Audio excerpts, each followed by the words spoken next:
Welcome, dear listeners, to another powerful episode of the English Globe podcast.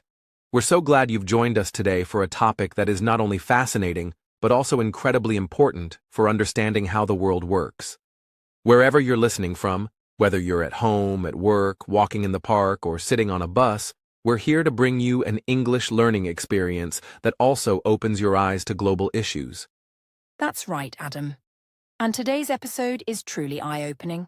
Our topic is, who controls the world's oil? The hidden war for energy. This is not just about gas stations or oil barrels. It's about how oil shapes the world. Oil is behind the power of nations, the rise and fall of economies, and even the beginning of wars. It controls transportation, industry, and even the way governments make big decisions. Oil is not just fuel. It is power.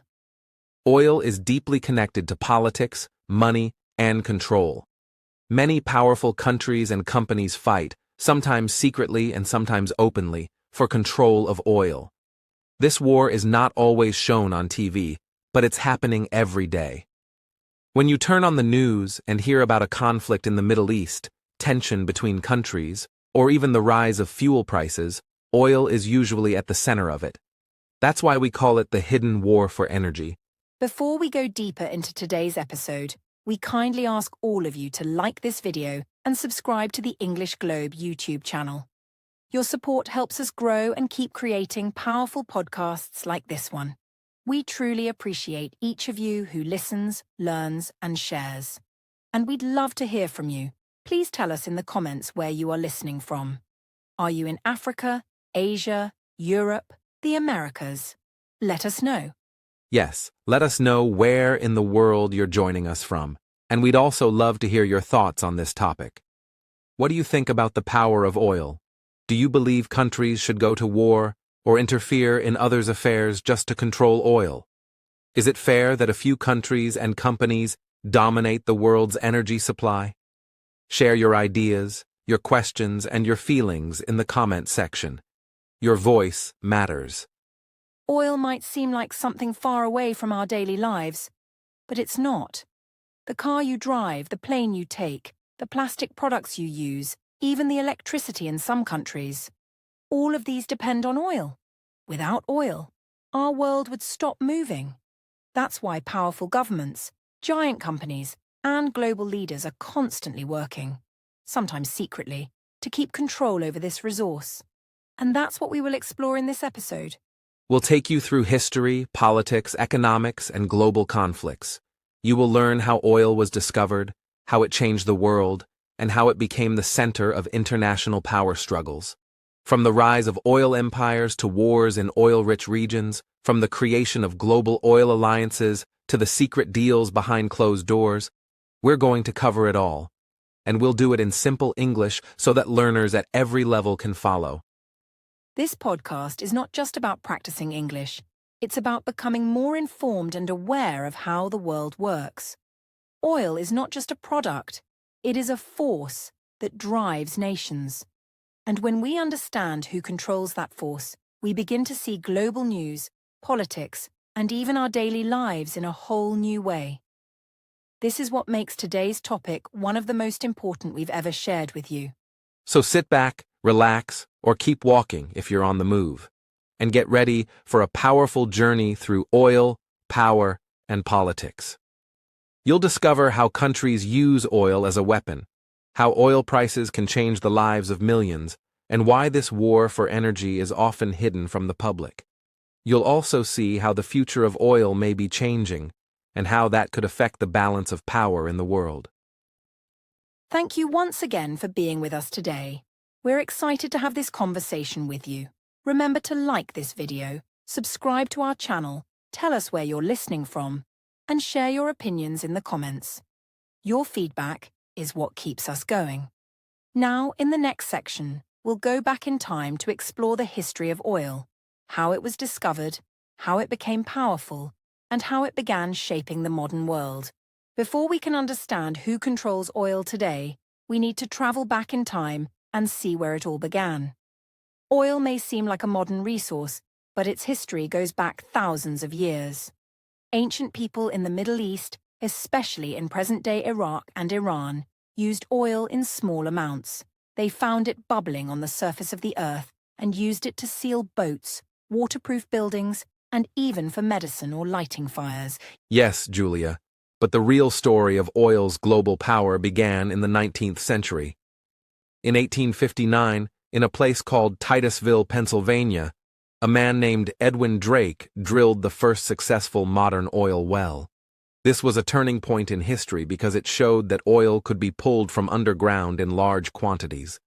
This new discovery was not just scientific, it was economic. It created an entirely new industry and started what we now call the oil age. After that discovery, oil drilling spread fast. Companies were formed and towns were built around oil wells. Suddenly, oil was not just something from the ground. It was money, it was jobs, and it was power. The first big oil company that truly changed the world was Standard Oil, founded by John D. Rockefeller in the United States. He became one of the richest men in history by controlling the oil supply in America during the late 1800s and early 1900s. Rockefeller's company was so powerful that it controlled about 90% of the oil market in the United States. This control allowed him to decide prices and destroy competition. People started to realize that whoever controls oil controls more than just energy. They control transportation, industry, and even politics. Governments around the world saw this and began taking oil seriously. It was no longer just business. It was now national interest.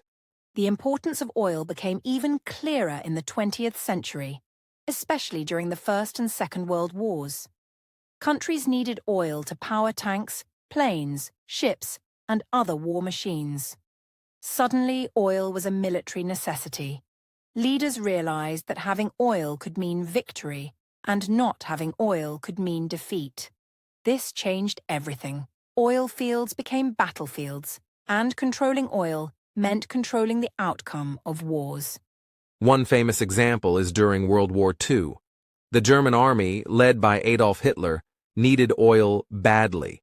Much of their strategy was focused on capturing oil fields in places like the Soviet Union and the Middle East. The Japanese also invaded countries in Asia that had oil, like Indonesia.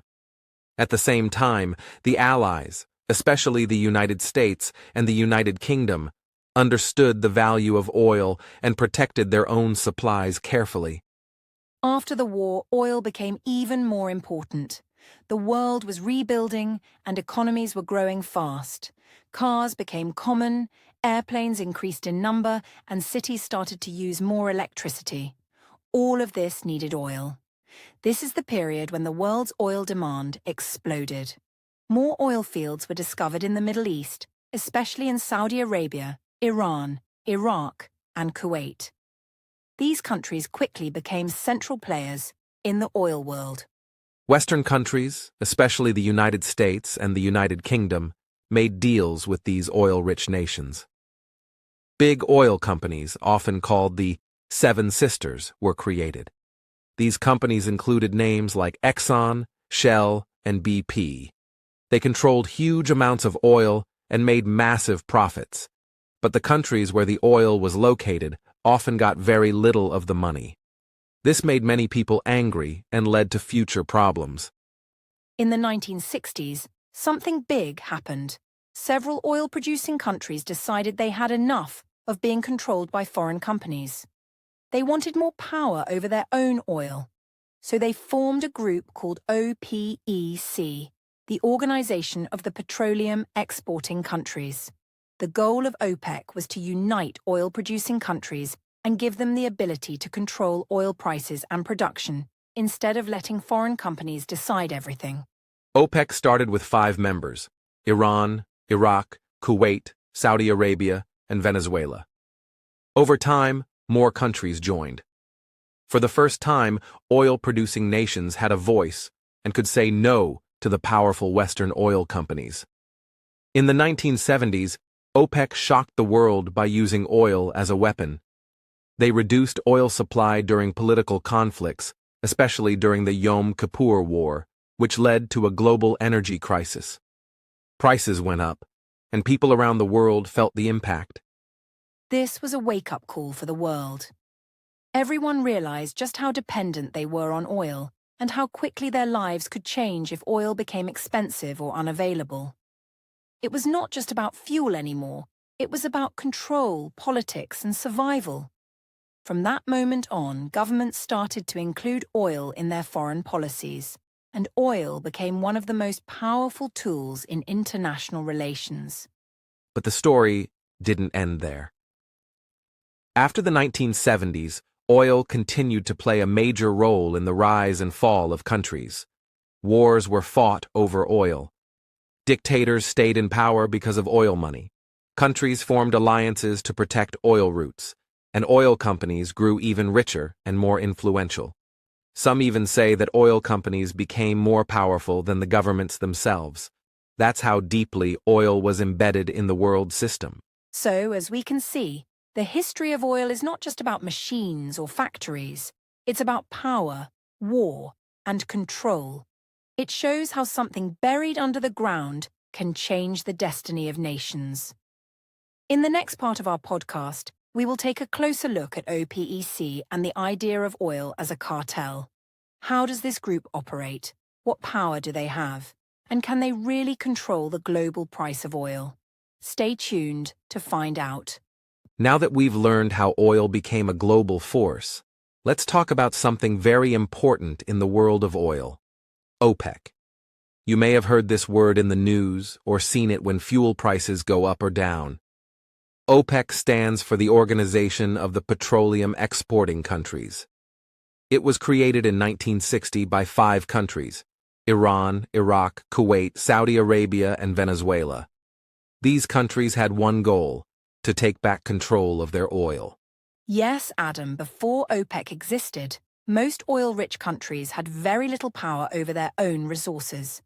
Big oil companies from the West, mainly American and British, controlled everything. They decided how much oil would be produced, how it would be priced, and how much profit they would take.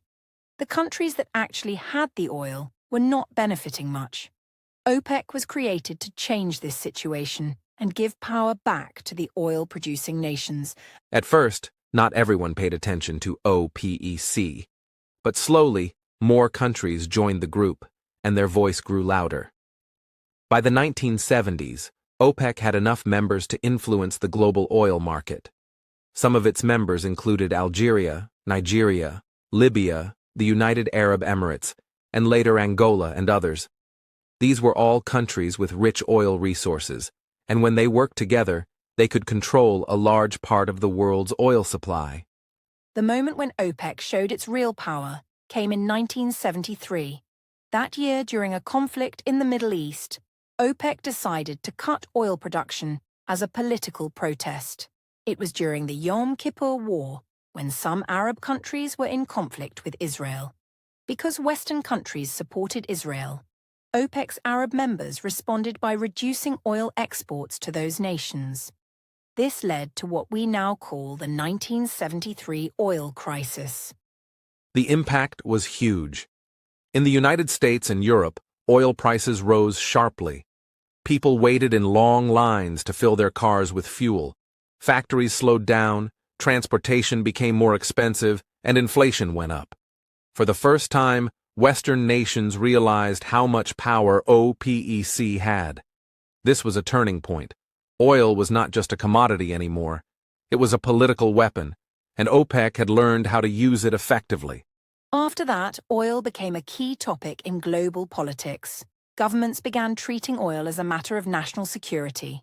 They built emergency reserves, signed new oil deals, and even changed their foreign policies. OPEC became a major player on the world stage. Every time OPEC held a meeting to discuss oil prices, the entire world paid attention. The group could raise or lower oil prices simply by deciding how much oil to produce. So how does OPEC actually work? It's quite interesting. OPEC members meet regularly to decide how much oil each country should produce. If they produce more, oil becomes cheaper because there is more supply. If they produce less, oil becomes more expensive because it is harder to get. This balance allows OPEC to influence the price of oil globally. They don't control all the oil in the world, but they control enough to move the market. But it's not always easy. OPEC members don't always agree. Each country has its own needs and goals. Some want to produce more oil to earn more money quickly. Others want to keep prices high, even if it means producing less. There have been many times when OPEC members broke the rules and produced more than they were allowed. This causes tension within the group and makes it harder for OPEC to act as one voice. Another challenge OPEC faces is the rise of non-OPEC producers. Countries like the United States, Canada, and Russia produce a lot of oil, but are not part of OPEC. When OPEC cuts production to raise prices, these non-OPEC countries often increase their production to take advantage of the higher prices. This weakens OPEC's control over the market. That's why, in recent years, OPEC has tried to work with non-OPEC countries in a group called OPEC+. OPEC Plus includes major oil producers like Russia, Kazakhstan, and Mexico. By working together, these countries try to manage global oil supply more effectively. This alliance has had mixed results, but it shows how complicated the global oil market has become. It's no longer just about one group of countries. It's about many different players, each with their own interests, trying to influence the same market. Some people criticize OPEC and say it acts like a cartel. A cartel is a group that works together to control prices in a market, which is usually considered unfair or even illegal. But OPEC defends itself by saying it only tries to stabilize prices and protect the interests of oil-producing countries. Whether it is a cartel or not, one thing is clear. OPEC is powerful. Its decisions can affect millions of people around the world. For example, when OPEC decides to reduce oil production, you might notice that fuel becomes more expensive in your country. Your electricity bill may go up. Flights may become more costly. Inflation might rise. Oil prices affect the price of food, transportation, plastic products, and many other things. So, even if you don't live in an OPEC country, you are still affected by what OPEC does. That's why world leaders, economists, and even ordinary people pay attention to OPEC meetings. When these countries sit down to talk about oil, the whole world watches. Financial markets react immediately. Stock prices go up or down, currencies change in value, and news channels begin discussing what it all means. OPEC's influence shows how oil is deeply connected to every part of the global economy. But with great power comes great responsibility. OPEC has also been blamed for keeping oil prices high, which can hurt poor countries and cause global economic problems. Some say OPEC puts its own profits ahead of the needs of the world. Others argue that it's only fair for oil-producing nations to earn more from their resources. The debate continues, and there is no simple answer. What do you think, dear listeners? Let us know in the comments. That's right. Do you think OPEC is helping to stabilize the world oil market? Or do you believe it creates more problems than it solves? Should all countries come together to manage oil fairly? Or is competition better? These are important questions that affect us all. Remember to share your views in the comments and tell us where you are listening from. We always enjoy reading your thoughts. In our next section, we're going to take a closer look at one of the biggest players in the oil world, the United States. How did America become so powerful in oil? What is the connection between US foreign policy and energy control? And how has oil influenced America's role as a global superpower? Get ready for a deep dive into the US and oil politics in the next part of our journey. So far, we've talked about how oil became a global power and how OPEC changed the way oil is controlled. But now we must focus on one of the most powerful players in the oil world, the United States. Even though OPEC holds a lot of oil reserves, no conversation about global oil would be complete without discussing how America uses oil to shape its economy, foreign policy, and even its military power on the global stage. That's right, Adam. The story of oil in the United States begins in the 19th century, just like we discussed earlier with Edwin Drake and the first modern oil well. Over time, the United States became one of the world's top producers of oil. But by the mid-20th century, its domestic oil production started to decline. At the same time, demand for oil kept rising. This forced the US to import more oil from countries in the Middle East and beyond. This growing dependency on foreign oil made U.S. leaders worried. They realized that relying too much on other countries for something so important could create big problems. If foreign oil supplies were suddenly cut off, the American economy could suffer badly. That's why oil became not only an economic issue, but a national security issue. In fact, many U.S. military and political strategies were built around protecting access to oil. A clear example of this can be seen in the U.S. relationship with Saudi Arabia. After World War II, America and Saudi Arabia developed a very close partnership. The U.S. agreed to protect Saudi Arabia's ruling family and military interests, while Saudi Arabia promised to supply oil to the global market in a stable way. This was not just about friendship.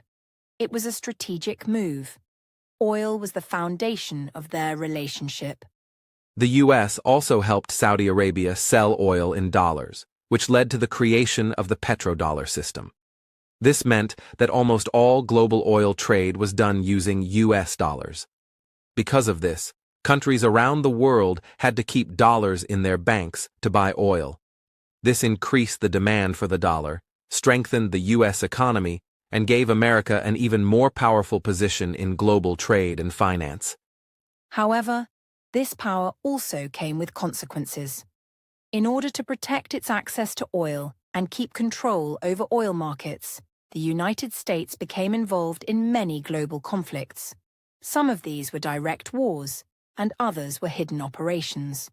For example, the U.S. supported or opposed leaders in countries like Iran, Iraq, Libya, and Venezuela, often because of oil interests, even if other reasons were given in public. Let's take the example of Iran. In 1953, the U.S. and Britain helped remove Iran's Prime Minister Mohammad Mossadegh from power because he wanted to take control of Iran's oil from foreign companies. This event changed Iran's history forever. It showed that the U.S. was willing to interfere in another country's government if oil was at stake. The same pattern happened in other countries too, especially those with rich oil fields. In more recent times, we've seen how oil played a role in the wars in Iraq. After the Gulf War in 1991, and especially during the 2003 Iraq War, many people believed that oil was one of the real reasons behind the conflict. The US said it was removing dangerous weapons and protecting freedom, but others said the goal was to gain control of Iraq's large oil reserves and secure influence in a key region of the world. The U.S. also has a very strong military presence in regions with high oil production. It has bases, ships, and troops positioned in and around the Middle East, especially near the Persian Gulf. This area is one of the most oil-rich zones on Earth. Many experts say that this military presence is not just about fighting terrorism or promoting peace. It's also about protecting oil routes and keeping control over global energy supply. Another major part of US oil policy is the Strategic Petroleum Reserve, or SPR. This is a huge amount of oil stored underground in case of emergencies. If there's ever a major problem, like a war, a natural disaster, or an economic shock, the US can release oil from this reserve to help stabilize prices. This system gives the US an extra layer of security and shows how serious the country is about energy control. In the past decade, something surprising happened. The United States became the world's largest oil producer again, thanks to new technology like fracking and horizontal drilling. These methods allowed American companies to reach oil trapped deep underground. This boom in oil production made the U.S. less dependent on foreign oil and gave it more freedom to make political and economic decisions without relying so much on the Middle East. Yes, Adam, this energy boom gave the US a stronger position, but it also caused new problems. Environmental activists warned that fracking could damage water sources and cause earthquakes. Others worried about the impact on climate change. Still, many US leaders were happy to become more energy independent. Some even called it energy dominance, meaning the US not only had enough oil for itself, but could also sell to others. Despite producing more oil at home, the U.S. still keeps a close eye on global oil flows. It uses sanctions, diplomacy, and even military pressure to influence the behavior of other oil-rich countries. For example, the U.S. placed economic sanctions on countries like Iran and Venezuela, which made it harder for them to sell oil. This was done for political reasons, but it also had a big impact on the oil market and world prices. So, when we ask the question, who controls oil, we must include the United States as one of the main actors. It may not have the largest oil reserves like Saudi Arabia or Venezuela, but it has the technology, the military strength, the financial systems, and the political influence to shape oil policy around the world. In many ways, America controls oil not by owning it, but by influencing who can sell it, how it's sold, and in what currency. And now, we want to hear from you, dear listeners. What do you think about the role of the United States in the global oil game? Do you think it uses its power for good, or do you think it uses oil as a tool for control? Should one country have so much influence over such an important resource? Share your thoughts in the comments and tell us where you're listening from. We love to hear your ideas and stories. In the next section, we'll travel to the Middle East, the region that many people call the heart of oil. We'll look at how oil has brought both great wealth and great conflict to countries like Saudi Arabia, Iraq, and Iran. We'll explore how foreign powers have influenced the region and how oil has shaped politics, religion, and war. You don't want to miss it. See you in the next part of this powerful story. Now that we've talked about the United States and its global oil strategies, let's turn our focus to a region that many people believe is the true center of the world's oil power, the Middle East. This region is not only rich in oil, but also filled with political tension, conflict, and historical complexity. Understanding oil in the Middle East is key to understanding much of the global energy story and the hidden war for power. That's absolutely right, Adam. The Middle East holds some of the largest oil reserves on the planet. Countries like Saudi Arabia, Iraq, Iran, the United Arab Emirates, Kuwait, and Qatar sit on billions of barrels of oil underground. These oil-rich lands have brought massive wealth to some of these nations, but they have also attracted foreign interest, interference, and sometimes even invasion. Oil has made the region powerful, but also vulnerable.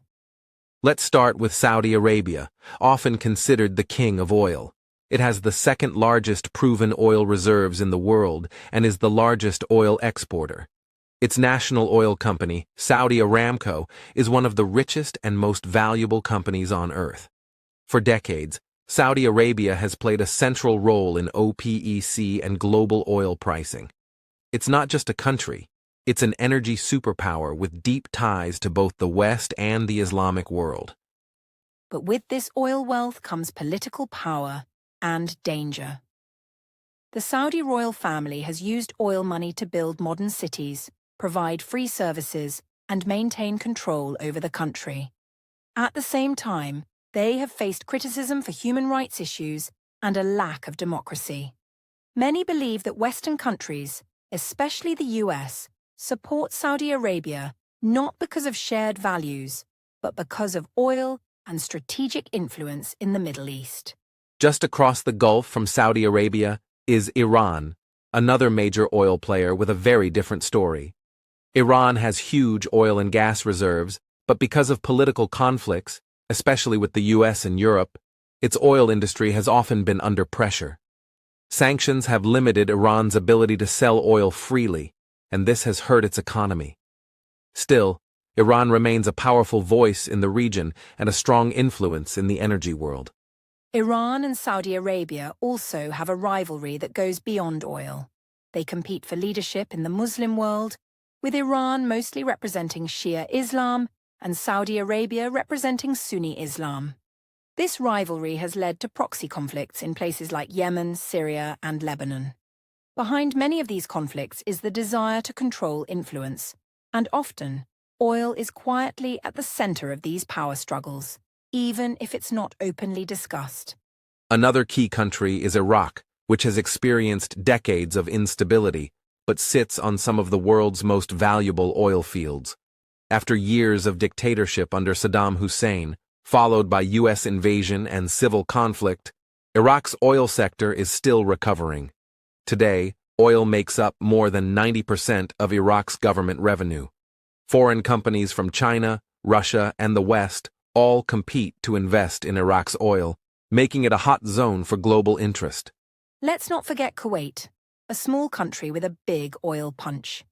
In 1990, Iraq invaded Kuwait, partly to gain control of its oil reserves. This led to the Gulf War, where a coalition of countries, led by the US, pushed Iraq out of Kuwait. This was one of the clearest examples of oil being a reason for war. The protection of Kuwait's oil wealth was presented as a mission for peace, but many people believed oil was the real motivation. Other countries like the United Arab Emirates and Qatar have used oil wealth to grow rapidly. They built modern cities like Dubai and Doha, created airlines, and invested globally. But even these countries face challenges. They know oil will not last forever, so they are trying to diversify their economies. This is why you hear about tourism, sports events, and new technology in these countries. They are preparing for a future beyond oil. One of the most heartbreaking stories in the region is Libya. Libya has rich oil reserves, but after the fall of its longtime leader Muammar Gaddafi, the country has been in chaos. Civil war and foreign intervention have made it difficult for Libya to manage its oil safely. Different groups fight for control over oil fields and ports. Many believe that foreign countries are involved not to bring peace, but to gain control over Libya's energy resources. What all of these stories show is that oil can be a blessing, but it can also be a curse. In the Middle East, oil has brought wealth and modern life, but it has also brought war, corruption, foreign invasion, and deep political division. The more oil a country has, the more attention it receives, and that attention is not always good. Foreign powers, international companies, and even local leaders often fight not just for the people, but for the oil beneath their feet. Dear listeners, imagine living in a country where oil is flowing in the ground, but people are still poor. Imagine seeing other countries get involved in your politics and wars, not to help you, but to control the oil. This is the reality for many people in the Middle East. Oil may make the country rich on paper, but it doesn't always lead to peace, freedom, or justice. In some cases, it even leads to the opposite. That's why the phrase resource curse is often used to describe oil in the Middle East. It means that instead of bringing prosperity, natural resources like oil sometimes bring conflict and inequality. Leaders may use oil wealth to stay in power, ignore reforms, or silence opposition. At the same time, foreign countries might treat the country like a gas station, only caring about the oil, not about the people who live there. This makes us think about the bigger question. Should oil belong to governments, companies, or the people? In many Middle Eastern countries, the average citizen has little say in how oil wealth is used. Public services might still be weak, unemployment may be high, and political freedom might be limited. Yet the land beneath their feet contains billions of dollars in oil. It's a situation full of complexity and moral questions. And as global demand for oil continues, the Middle East remains a central point of focus. The world cannot ignore this region, not just because of its oil, but because of its history, religion, culture, and influence. Any disruption in the Middle East, whether a war, a protest, or even a government decision, can shake the global oil market. Prices can rise, stocks can fall, and economies can react quickly, all because of something that happened thousands of miles away. That's why understanding oil in the Middle East is so important. It's not just about business, it's about life, death, politics, and survival. And now, dear listeners, we want to hear from you. Do you think oil has helped or harmed the Middle East? Should foreign countries stay out of the region, or are they needed to maintain peace and order?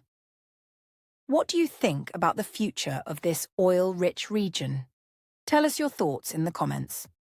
In our next section, we will explore the concept of the petrodollar, one of the most powerful and least understood forces in global economics. We'll explain how oil and the US dollar became connected, how this system gives financial power to certain countries, and why some nations are trying to escape from it. This part will reveal another hidden layer of the energy war you don't want to miss. Now that we've explored the Middle East and how oil has shaped the region, it's time to look at something that connects oil to the global financial system. Today's topic is the petrodollar system, a quiet but powerful structure that gives the United States an advantage in global trade and finance. Many people have heard this word, but don't fully understand what it means. So let's break it down step by step in simple language. The word petrodollar is made up of two parts: petro, which comes from petroleum or oil, and dollar, which is the US currency. So, petrodollar basically means US dollars that are earned by countries through the sale of their oil. But this system is not just about money. It's about power. It has allowed the United States to influence global oil trade, finance, and even politics without needing to control the oil physically. To understand how this system began, we need to go back to the early 1970s. At that time, the U.S. economy was facing many problems. Inflation was high, the Vietnam War was expensive, and the value of the U.S. dollar was falling. In 1971, President Richard Nixon made a big decision. He removed the dollar from the gold standard. This meant that the dollar was no longer backed by gold, and its value was based only on trust in the U.S. economy. This move made many countries nervous. Before this, they believed the dollar was stable because it was tied to gold. After 1971, they began to lose confidence. The US needed a new way to make the dollar strong again, and oil became the answer. In 1974, the United States made a secret agreement with Saudi Arabia, the world's top oil exporter. The deal was simple but powerful. Saudi Arabia would sell its oil only in US dollars. In return, the United States would provide military protection and help defend Saudi Arabia's royal family. Soon, all of the OPEC countries followed Saudi Arabia's example and started selling their oil only in dollars. This was the birth of the petrodollar system. Now, if any country wanted to buy oil, they had to first get US dollars. This increased the global demand for the dollar and made it the most important currency in the world. Imagine you're a country like India or Brazil. You want to buy oil from the Middle East. You can't just pay in your local currency. First, you must exchange your money for US dollars. Then, you can buy the oil. This simple rule gives the US a huge advantage. It means that the whole world needs dollars. And because of that, the US can print more dollars without facing the same problems other countries would face if they did the same. This system helped the U.S. economy in many ways. It allowed America to borrow money at low interest rates, sell government bonds easily, and maintain a strong influence over global finance. Many countries also began storing their wealth in U.S. dollars and buying U.S. debt, which further supported the American economy. The petrodollar system became one of the key foundations of modern global economics, even though most people don't realize it. But the petrodollar system also created problems. Because it gave so much power to the United States, other countries started to feel uncomfortable. They began asking questions like, why should we always use the dollar to buy oil? Why can't we trade in euros, yuan, or our own currencies? Over time, some nations began trying to break away from the petrodollar system. But doing that is not easy, because the system is deeply connected to global power. For example, in the early 2000s, Iraq's leader Saddam Hussein decided to sell oil in euros instead of dollars. Not long after, the US invaded Iraq, saying it was because of weapons of mass destruction. Some people believe oil and the threat to the petrodollar played a secret role in the decision. The same thing happened with Libya. Muammar Gaddafi wanted to create a new African currency backed by gold and use it to sell oil. Shortly after, Libya faced military intervention and chaos. Of course, there are many reasons why these events happened, and it's hard to say oil was the only reason. But it's clear that when countries challenge the petrodollar system, they often face pressure, economically, politically, or even militarily. The dollar is more than just money. It's a tool of influence, and the US works hard to protect that influence in many ways, both seen and unseen. Today, the petrodollar system still exists, but it's being challenged more and more. China and Russia are leading the push to create a new system where oil can be traded in other currencies. China has created its own oil futures market priced in yuan, and it has made deals with countries like Iran and Saudi Arabia to accept Chinese currency. This is a big shift, and if it grows, it could reduce the power of the dollar in the long run.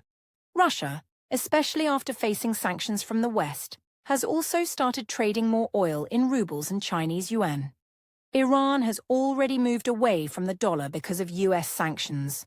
These changes are small for now, but they show that the world is moving toward a multi-currency oil market. If that happens, the US may lose some of the advantages it had under the petrodollar system. The big question is, what happens if the petrodollar system ends? Some experts say it could weaken the US economy. It might lead to inflation, higher debt, and less control over global markets. Others say the world needs a fairer system, where no one country has too much power just because of its currency. Whatever the answer, one thing is certain. The petrodollar system is one of the most important but hidden parts of the global energy war. So, dear listeners, what do you think?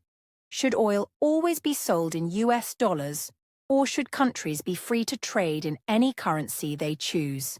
Do you think the petrodollar system is fair, or is it just another way to control the world economy? And what do you think will happen if more countries move away from the dollar? We'd love to hear your thoughts, so please leave your comments and let us know where you're listening from.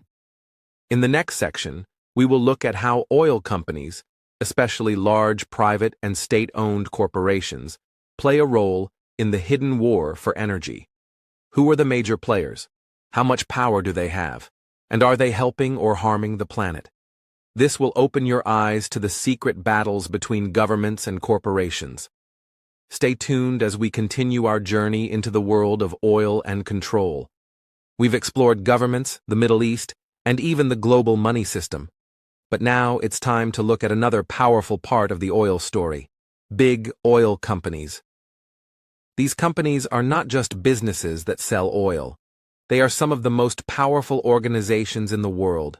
They influence politics, shape economies, and sometimes even act like governments themselves. Their role in the global oil system is massive and often hidden from the public eye. Yes, Adam. When people think about oil, they usually picture gas stations or maybe oil fields. But behind all of that are huge multinational corporations, many of which have been around for more than 100 years. Companies like ExxonMobil, Chevron, BP, British Petroleum, Shell, and Total Energies are some of the biggest names. These are called international oil companies, or IOCs, and they operate all over the world. These companies don't just work in their own countries. They have oil projects in Africa, the Middle East, Asia, South America, and even the Arctic. They explore for oil, drill it, refine it, and sell it across the globe. And because oil is so valuable, these companies earn billions of dollars every year. For example, in some years, ExxonMobil's profits have been higher than the GDP of small countries. That's how big they are.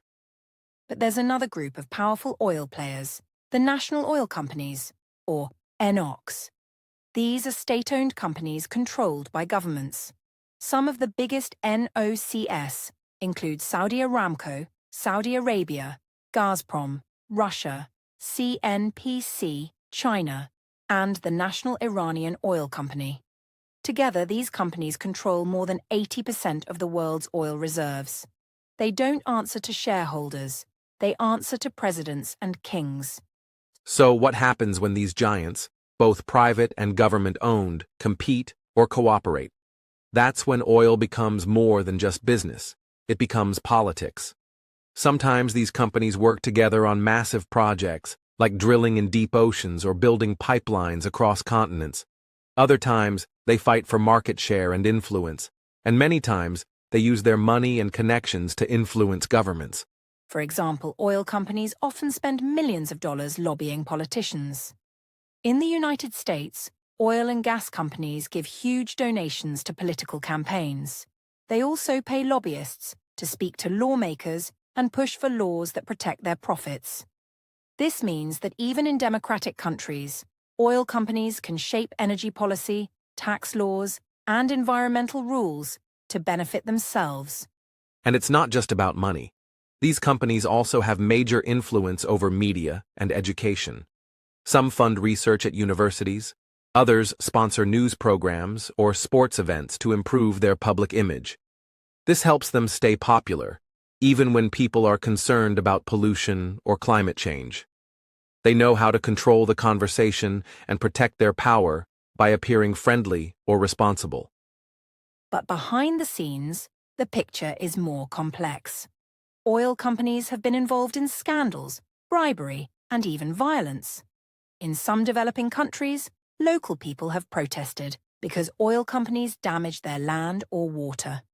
In Nigeria, for example, oil spills by big companies have destroyed entire villages, while local communities remain poor. In some cases, activists who spoke out were even arrested or killed.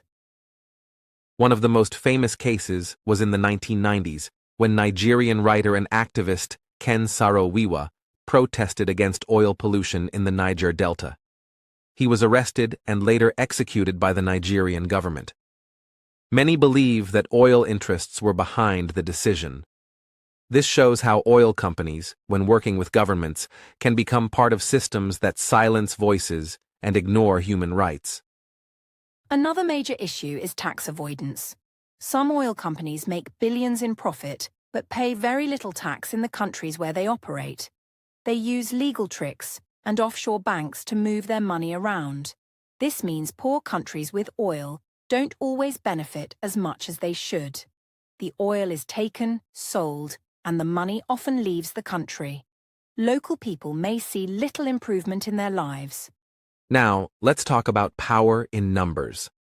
Some oil companies are bigger than governments. For example, Saudi Aramco is so rich that it could fund the entire healthcare system of a country like France for years. ExxonMobil's revenues in some years are larger than the entire economy of nations like Denmark or Portugal. When companies become this powerful, they stop acting like normal businesses. They start shaping the world. Of course, these companies also argue that they provide jobs, help build infrastructure, and power the world's economy. And to be fair, this is partly true. Oil is still needed for transportation, industry, and even electricity in many parts of the world. But the question is, how much power is too much?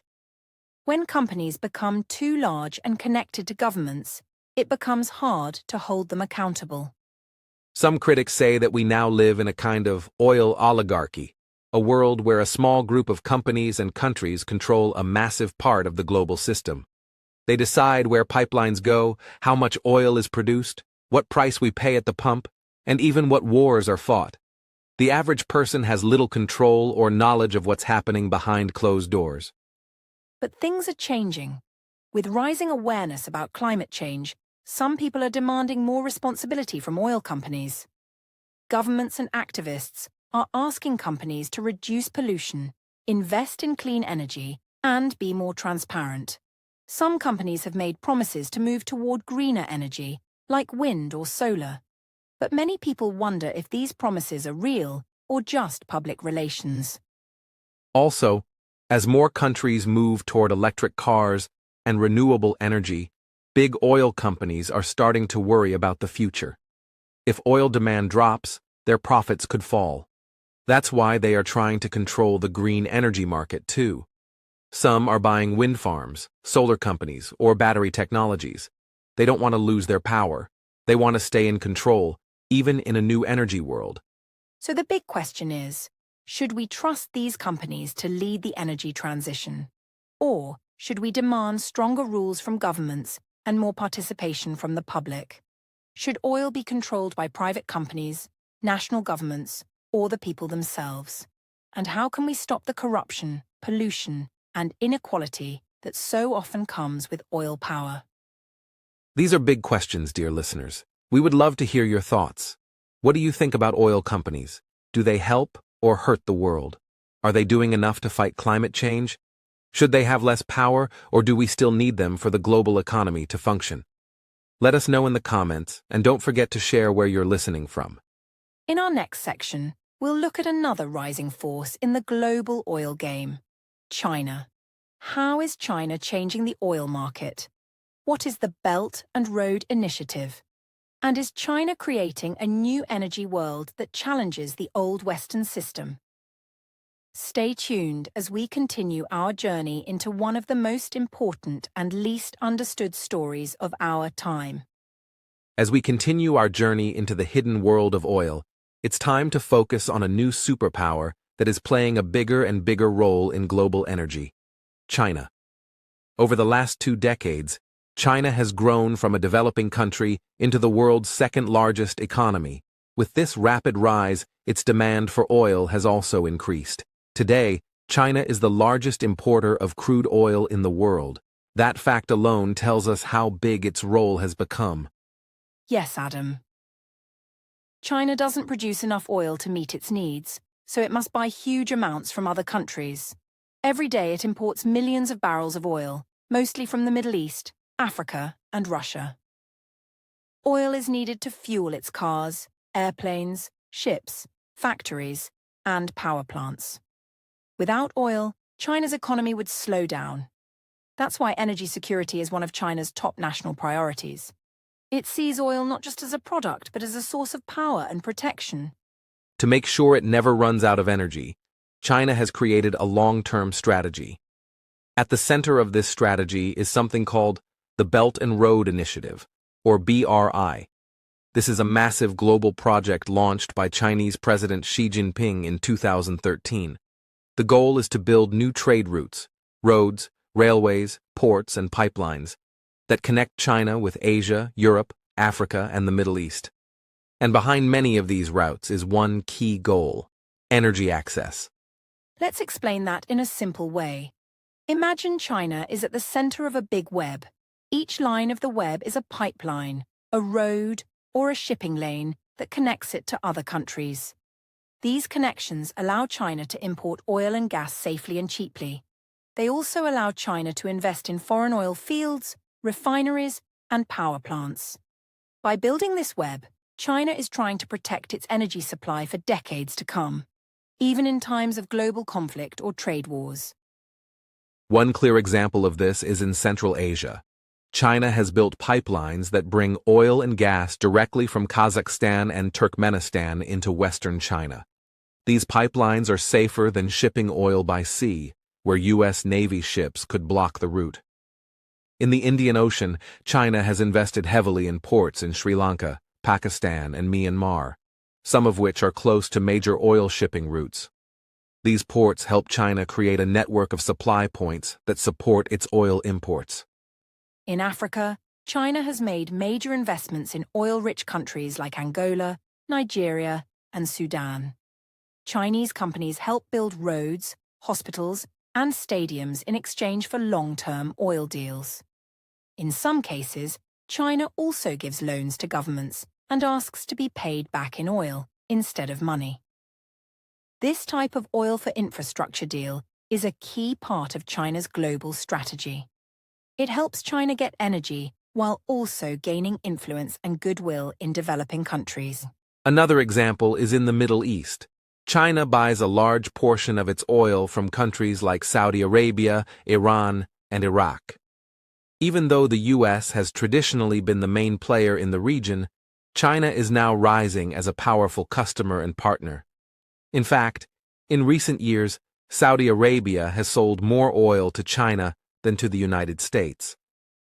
Some experts even believe that the future of Middle Eastern oil may depend more on Chinese demand than American policy. And here's something very interesting. China is trying to change how oil is traded. Remember the petrodollar system we discussed earlier? China is now pushing for oil sales in yuan, its own currency, instead of US dollars. To support this, China launched its own oil futures market priced in yuan. This allows countries that trade with China to avoid the dollar and deal directly in Chinese currency.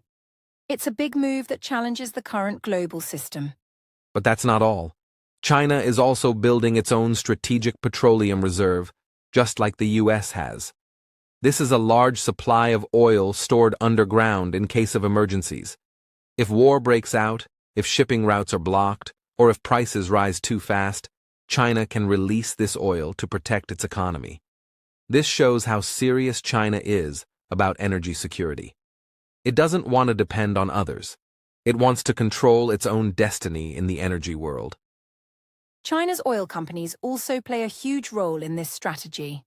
Major state-owned firms like CNPC, China National Petroleum Corporation, Sinopec, and CNOOC operate all around the world. These companies are backed by the Chinese government, and they work hand in hand with foreign policy. They are not just companies, they are tools of national strategy. In many countries, Chinese oil workers, engineers, and diplomats are all part of the same energy mission. This level of coordination is unique. In most Western countries, companies work independently of the government. But in China, business and politics often move together.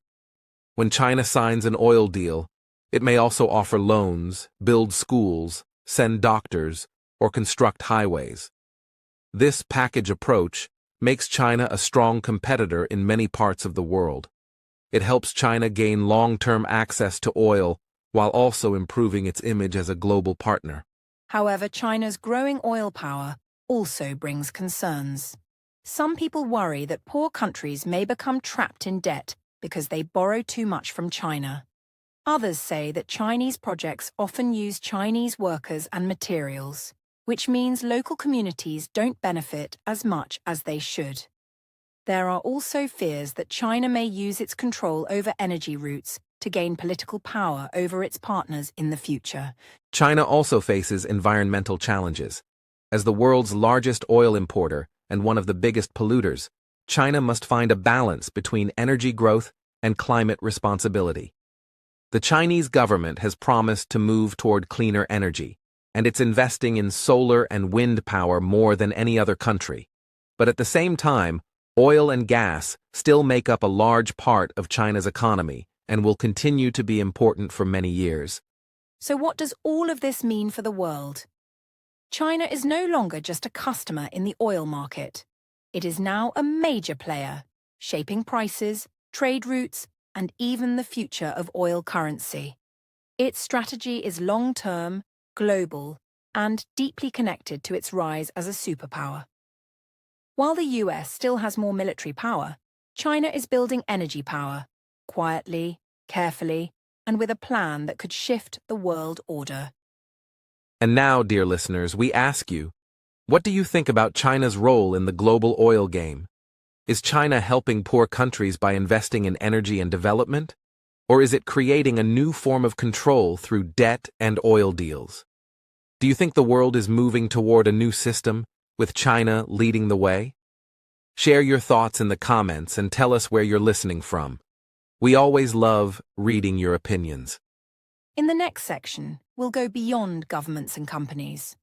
We'll talk about how oil affects ordinary people, how oil prices influence your daily life, why fuel costs rise and fall, and how this hidden war for energy reaches all of us, even if we don't realize it.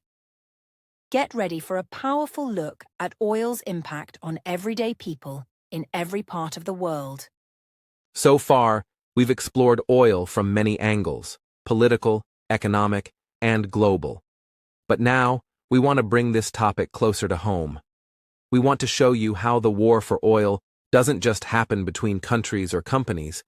It also affects you, your daily life, your family, and your community. Oil is not just something we hear about on the news. It is something that touches all of us, every single day. That's absolutely true, Adam. Oil is in our homes, our vehicles, our stores, and even our kitchens. It fuels cars and buses. It powers airplanes and ships. It runs the machines in factories that make clothes, shoes, electronics, and furniture. Even the food we eat depends on oil because farms use oil-powered machines and trucks deliver food using fuel. So when oil prices go up or down, almost everything in our lives becomes more expensive or more affordable. Let's talk about one of the most visible effects: fuel prices. When the price of oil increases globally, gas stations raise the price of petrol and diesel. That means your transportation costs go up. If you drive to work or school, you feel it in your pocket. Taxi drivers, delivery workers, truck drivers, they all pay more for fuel, which means they either earn less or charge more for their services. Fuel price changes affect every person who moves. And transportation doesn't stop there. Almost every product you use has traveled a long distance, from a farm or a factory to a store near you. That journey requires fuel. So when oil becomes more expensive, it costs more to move things. That means higher prices in stores. Groceries, clothes, electronics all become more expensive. This is how oil affects inflation, a rise in prices across the whole economy. Now imagine the impact on countries that import oil. Many nations, especially developing ones, do not produce their own oil. They must buy it from abroad, using dollars or other currencies. When oil prices rise, these countries spend more of their national budget on fuel. That means they have less money for health, education, or social programs. Sometimes they even borrow money to pay for energy, creating debt problems. In rich countries, people complain when gas prices go up. But in poorer nations, the consequences can be much worse. In some places, rising fuel prices lead to protests, strikes, or even government collapse. We've seen this in countries like Ecuador, Haiti, and Sri Lanka, where energy crises caused political chaos. The connection between oil prices and public stability is real and very powerful. And don't forget electricity. In many parts of the world, electricity is produced using oil or gas. When fuel prices rise, the cost of electricity also rises. That affects businesses, schools, hospitals, and homes. If the government can't afford to keep power stations running, the result is blackouts. Without electricity, industries shut down, students can't study, and hospitals struggle to care for patients. Oil truly powers modern life.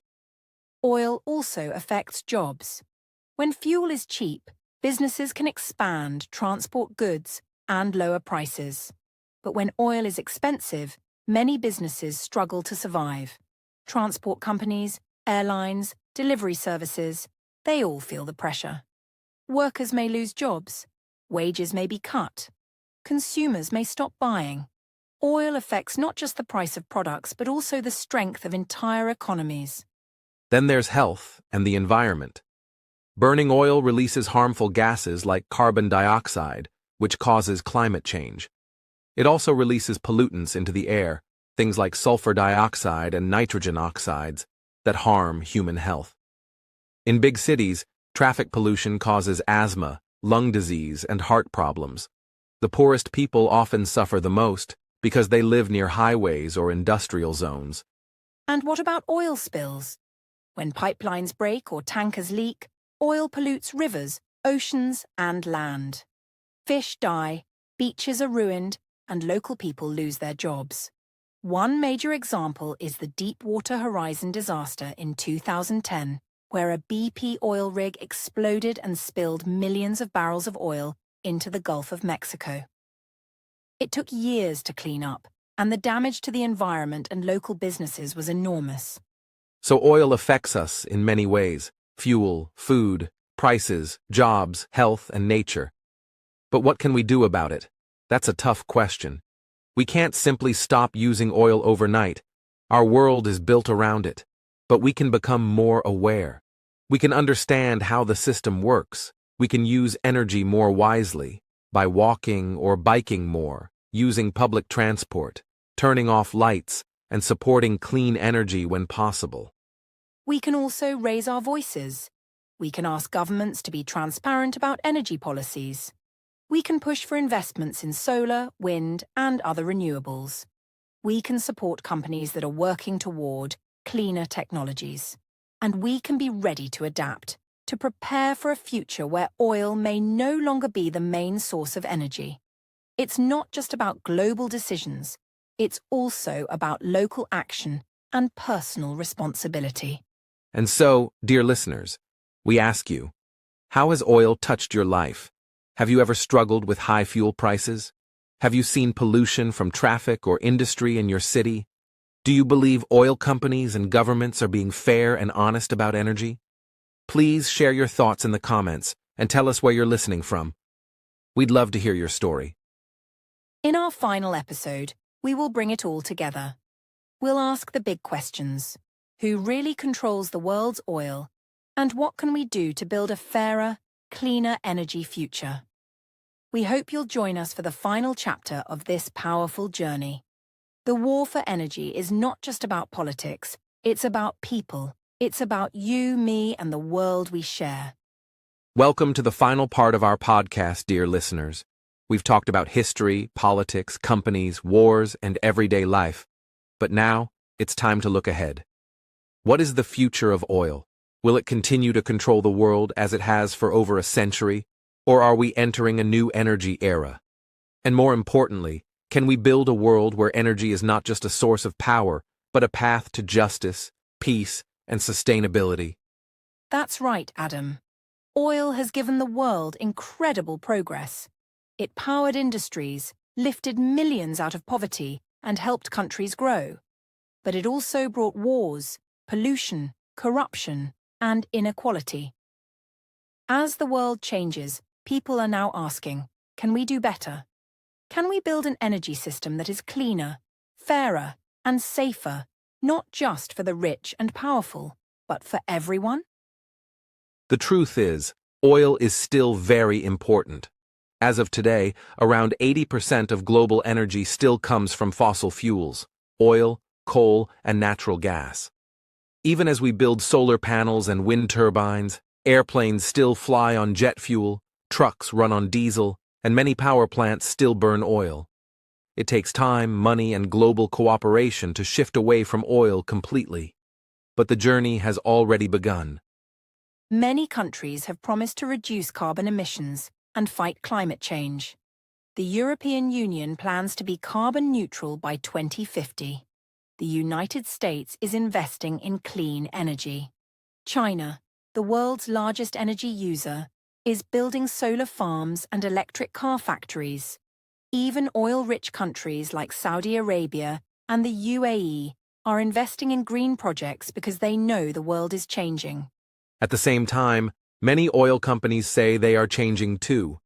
Big firms like Shell, BP, and Total have announced plans to become energy companies, not just oil producers. They're investing in wind, solar, hydrogen, and carbon capture. Some are even setting goals to reach net zero emissions in the next few decades.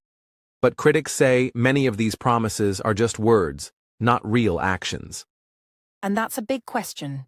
Can we trust oil companies to lead the green transition?